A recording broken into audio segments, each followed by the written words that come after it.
Saat ini saya sedang bersama Budiarto Abadi, selaku Direktur dari PT Triputra Agro Persada Group.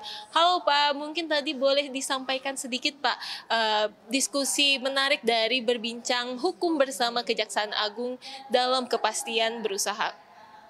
Waktu awal kan Pak Jam Intel udah sampaikan ya, sebetulnya acara ini untuk memberikan edukasi kepada masyarakat, khususnya para pelaku usaha, untuk bagaimana berdiskusi dua arah tentang kepastian hukum di negara kita.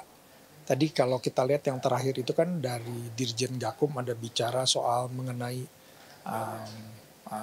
penanganan hukum soal karhutla dan segala macam. Menurut saya itu bagus banget gitu, supaya kami para pelaku usaha juga lebih jelas, lebih clear mengenai aturan-aturan hukum seperti apa dan bagaimana sih kita harus mengantisipasi supaya tidak terjadi pelanggaran hukum di perusahaan masing-masing. Baik Pak, mungkin bagaimana Bapak melihat soal kepastian hukum di Indonesia demi kenyamanan bersama Pak?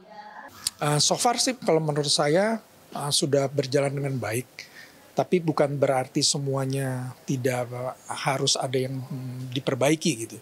Pasti dengan adanya perubahan, ya, perubahan mengenai kondisi global, perubahan mengenai kondisi masyarakat kita, dan kepastian hukum atau hukum itu sendiri juga pasti harus adaptif atau menyesuaikan dari perubahan itu sendiri. Dan kembali hari ini, tadi kita dengar di awal Pak Jam Intel menyampaikan dan memaparkan bahwa hukum itu harus adaptif. Gitu. Menurut saya ya ini bagus banget dan nyambung dengan kebutuhan daripada para pelaku usaha mengenai kepastian hukum.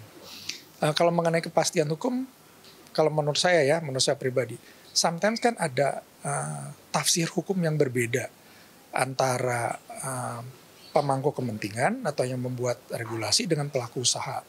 Nah ini yang menurut saya harus ada sinkronisasi. Seperti tujuannya pasti kan CNBC hari ini melakukan event seperti ini untuk ada komunikasi dua arah dan sinkronisasi antara pemangku kepentingan dengan pelaku usaha.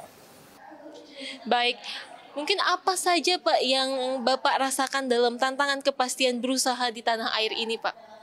Dengan adanya sekarang kondisi global ekonomi yang kita tahu sendiri bahwa mempengaruhi juga kondisi ekonomi di negara kita, pasti kan ada, kalau ditambah lagi dengan kurangnya kepastian hukum kepada para pelaku usaha, pasti juga itu akan membuat semakin ragu para pelaku usaha untuk melakukan ekspansi, atau bahkan kalau investor dari luar negeri semakin ragu untuk melakukan investasi di negara kita, yang pasti ujung-ujungnya akan merugikan juga buat perekonomian Indonesia dan masyarakat juga yang pada akhirnya akan mengalami dampaknya gitu, baik secara langsung maupun nggak langsung.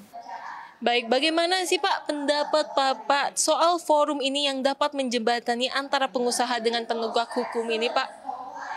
Forumnya bagus banget. Nah tadi kan saya dengar juga waktu di pembukaan Pak CEO sampaikan bahwa ini adalah acara pertama. Nah, harapannya sih acara-acara seperti ini bisa secara reguler dilakukan dengan tema-tema lain, dengan audiens yang lebih luas, sehingga diskusinya itu bisa lebih beragam lagi dari pelaku industri, yang bisa menambah wawasan juga mengenai bagaimana kita harus memperbaiki governance, terutama ya dalam menjalankan usaha ke depannya seperti apa supaya lebih comply. Lalu bagaimana Pak menurut Bapak, apakah harmonisasi aturan penting demi kepastian berusaha ke depan, dan apa saja sih Pak harapan Bapak ke depan? Nah targetnya bagaimana kami bisa lebih melakukan keterbukaan ya, transparansi, supaya karena governance itu menjadi salah satu juga policy dari Triputra Group di tempat saya bekerja, dan ini juga bisa kita jalankan lebih baik lagi. Baik, terima kasih Pak atas waktunya untuk CNBC Indonesia. Baik, demikian wawancara kami bersama Budiarto Abadi selaku Direktur dari PT Triputra Agro Persada Group. Dari Jakarta, Salma Wijaya dan juru kamera Yosua, tim liputan CNBC Indonesia.